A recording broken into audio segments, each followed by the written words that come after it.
Well, guys, welcome to another episode of the World Football Summit podcast. Today we're recording live from Riyadh, and I am honored to have Dave Lipp on the show. He's a former director at Manchester United, one of the biggest brands in football, and it is a pleasure to have you here. Pleasure to be here. First time in Riyadh and absolutely loving it. Yeah, I think we're going to have a very fun conversation, at least for me, because I'm going to get to ask questions that I'm really intrigued about. And I guess my first one being, we're at a time when, football is kind of like a crossroads. They want to respect the legacy, the tradition, but they're also trying to innovate, no?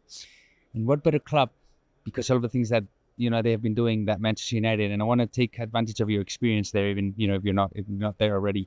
But when you look at, how the business model has evolved, how do you think, or what are the assumptions that remain the same, that are still true today? Sure. And yes, thanks for that. It is a question which, of course, we always are questioning ourselves. Fundamentally, we are a club that plays in leagues, right? So whether that be the Premier League or whether that be in a UEFA competition, so we need to adhere to the rules that govern our league if we were to play in it, right? So there are elements of sustainability and financial fair play that come into how we have to operate both revenue and expenses. Revenue, how we generate money coming in; expenses, for the most part, of course, our players and other elements of putting on the competition, putting on the game. So. If you break the traditional revenue streams out, right, broadcast for the most part is determined by the league and the strength of the league, and the competitions of both Premier League and Europe-based competitions that we participate in. The broadcast revenue has continued to grow, continued to diversify into new platforms. And represents a big majority of what the revenue is for the club that we operate within. Subsequently, our partnership team, traditional sponsorship and licensing, is continuing to evolve. It's continuing to, it gets affected by economic situations, right? When there is a recession, we sometimes understand that brands pull back from some sort of different types of advertising. And where I think that helps us, though, is we have a lot of digital channels, right? And brands during challenging times lean into digital channels because they're a little bit more measurable. Yeah. And there's a little bit of elements that can come into a partnership that actually works in our favor when we do have a bit of an economic downturn. But for the most part, with Man United have 1.1 billion fans and followers around the world. A very high addressable portion of those, whether it be through our own channels or partner channels, whether it be through our pay TV linear channels and partners around the world, that will continue to hold value for a lot of brands that just still value that exposure. Yeah. Right. So yes, the partnership business is evolving. There's elements of performance-based that come into them, but for the most part, we are leaning into the fact that we have that massive reach. Yeah, at the end of the day, it's about connecting with fans, which kind of like ties well with a question that I always like to ask this to industry leaders like yourself, which is this debate between the fan and the customer. And what I mean by this is, you look at football, and a lot of clubs are thinking, how can I turn my fans into customers? But when you look at every other industry in the world, they're looking at from the other angle, which is, how can I turn my customers into fans? Yeah. How do we find that sweet spot?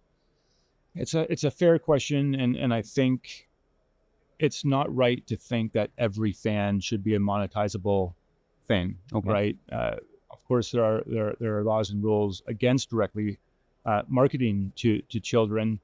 And I think we have a responsibility as a club to help drive all aspects of what the life cycle will be for a fan of United, right?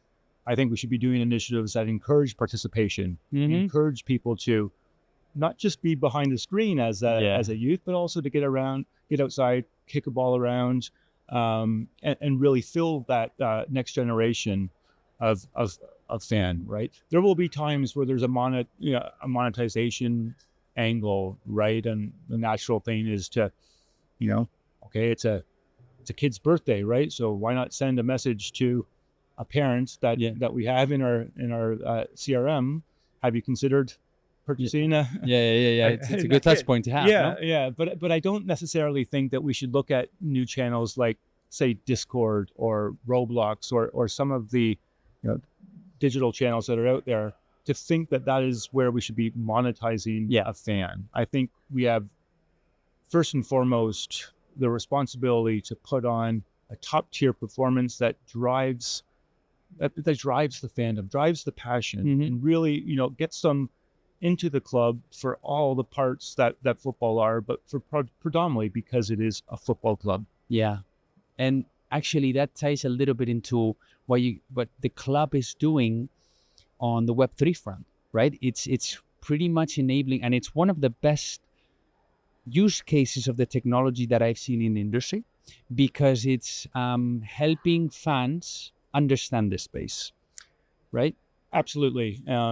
We felt it was important to educate fans about Web3 and blockchain-based technology as we rolled out a product, right? And the product was, for the most part, designed to just get that into people's hands, right? So it predominantly was free initially, and then we moved into different types of utility where there was a paid-for component to it. But blockchain-based technology is still so early in its infancy. Yes, we launched a product called Digital Collectibles. People in the past referred to those as NFTs. But yeah, it's really designed, though, not necessarily to make money from, but to really give our fans something that they're desiring. I think there's a lot of work that's still to be done on how that translates into other ecosystems beyond the one that we have. I think a lot of work to be done on standards and cross-world kind of utility of digital collectibles. But it gets people thinking about how we could have a more of a dialogue between club and fan, right? And the utility that comes with owning a digital collectibles, it's endless what we can do, right? Money can't buy type of experiences, whether it be coming to Old Trafford or such. But there's way more to come when it comes to blockchain-based technologies. I do really think that it's going to help with the overall trusted relationship between fan and fandom and the club. Use cases in ticketing, naturally, use cases in different elements of that. But it's something which our team are very, very proud to have brought to market, and it continues to develop into new things like Fantasy United is something which we launched this year, which is a trading card game built upon fantasy sports. So you're setting the standard on that way, and I think that's interesting. And one of the things that I'm thinking about, because you mentioned the conversation between the fan and the club, but the reality is that the fan today, I heard it described once and I thought it was interesting, is more fragmented. And what I mean by this is, and they're less passionate, meaning they probably are interested in football content or sports content, but they just consume it differently in terms of, the type of the formats. There's documentaries, there's fantasy games, there's, there's short form video, whatever, How has this shift in behavior changed the frameworks or how you approach fan engagements? First of all, and I said this on stage yesterday, I'm actually trying to get the word engagement out of my head when it comes to talking about this. You're not the first one to tell me this. I really like to think about it as fan enjoyment. Okay. Right? And I like to think about how do we show up, or how do we give some sort of an experience to our fans wherever they want to interact with the brand of Manchester United, right?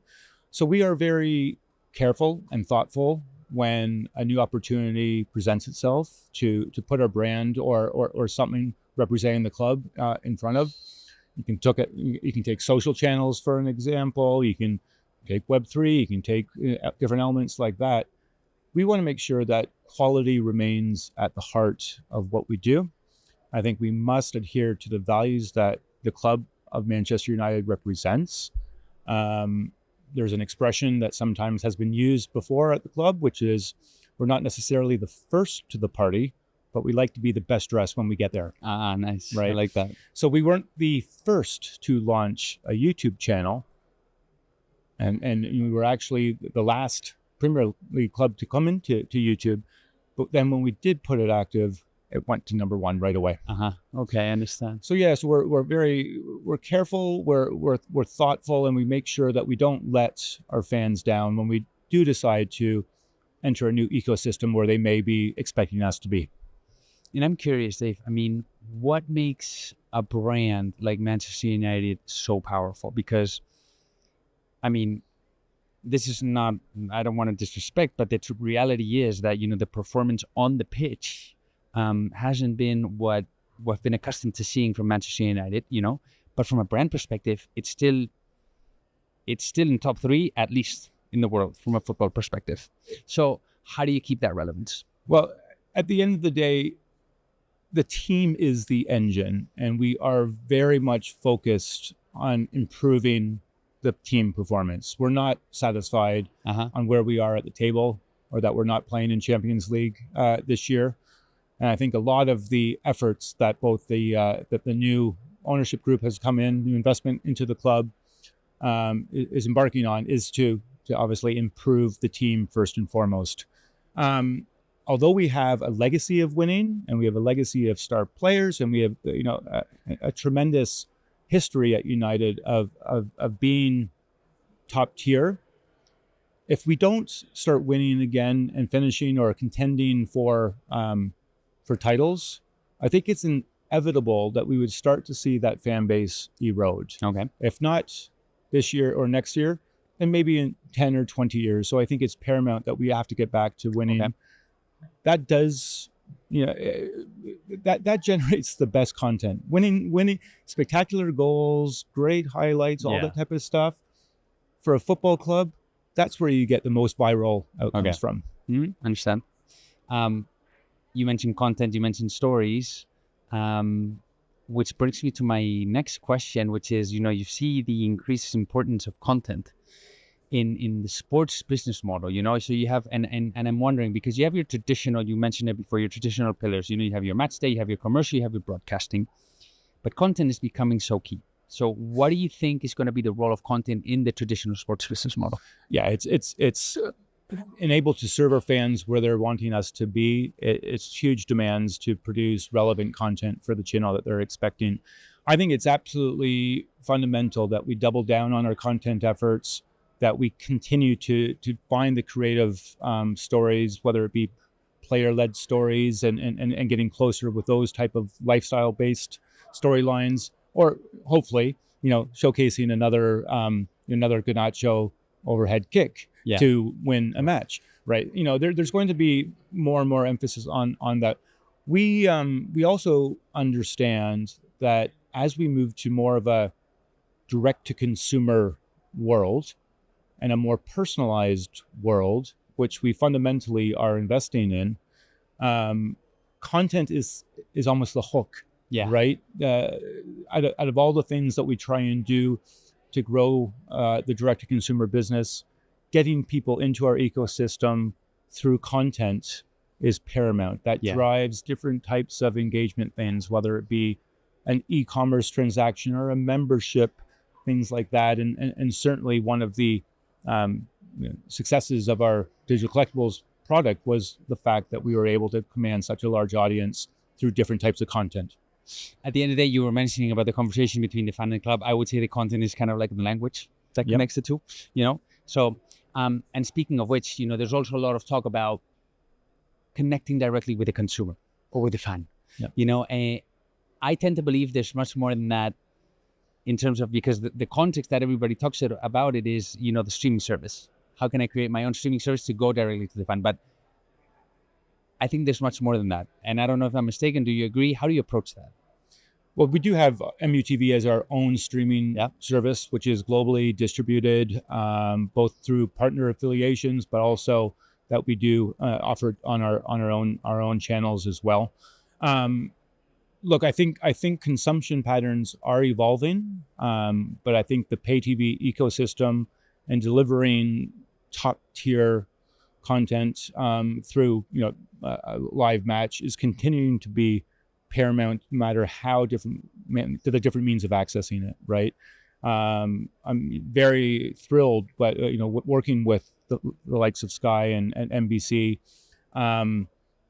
To know how we can lean into the things that they're doing to help broaden the array of what the match day experience can be when you're not actually attending the match live. And I think there's a big opportunity and a role of technology to help give the fans what it actually feels like to be in the Stretford end at Old Trafford. And I'm very excited as we move into the next few right cycles on how both the league and our broadcast partners will embrace some of these new technologies. Amazing. And I think, as to your point, I think they're complementary, from the traditional business model of the broadcasting. These direct-to-consumer initiatives can also be, complementary to whatever is in place already at the club, no? Anyway, Dave, this has been an amazing conversation. I want to thank you. I don't know if there's anything else you want to leave the audience with before we go? No, I think thank you for inviting me, and thank you to the World Football Summit and the people of the Kingdom of Saudi Arabia for hosting that. It's been fascinating to see how football is developing in the country from afar, and now getting to experience it by being on the ground. I am very thrilled and happy for the people of Saudi Arabia. Well, I appreciate you being here on the panel, on the podcast, sharing your knowledge, and hopefully we'll bring you back someday and you can tell us more how you see the industry evolve. Thanks again. Thank you. Take care.